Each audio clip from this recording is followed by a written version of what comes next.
দক্ষিণ এশিয়ার রাজনীতি মানে উত্তেজনা, নাটক আর আগ্রহ জাগানো বক্তৃতা।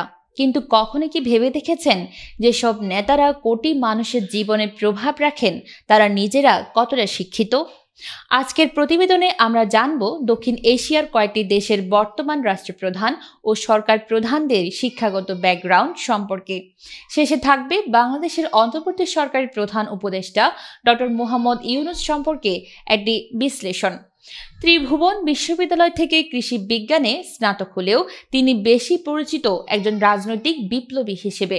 মাওবাদী আন্দোলন থেকেই তার রাজনৈতিক উত্থান, যা তাকে নেপালের অন্যতম প্রভাবশালী নেতা করে তোলে।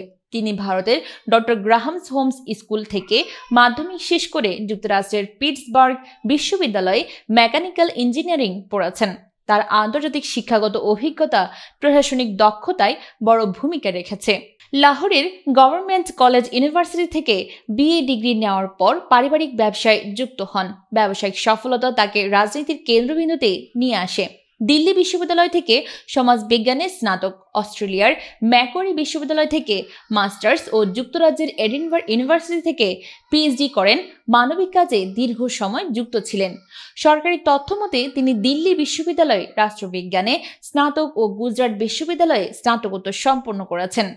যদিও তার ডিগ্রি নিয়ে বিতর্ক রয়েছে। চট্টগ্রাম কলেজ ও ঢাকা বিশ্ববিদ্যালয় থেকে অর্থনীতিতে স্নাতক ও মাস্টার্স করেন। পরবর্তীতে ফুলব্রাইট স্কলারশিপে যুক্তরাষ্ট্রের ভ্যান্ডারবিল্ট বিশ্ববিদ্যালয় থেকে পিএইচডি সম্পন্ন করেন।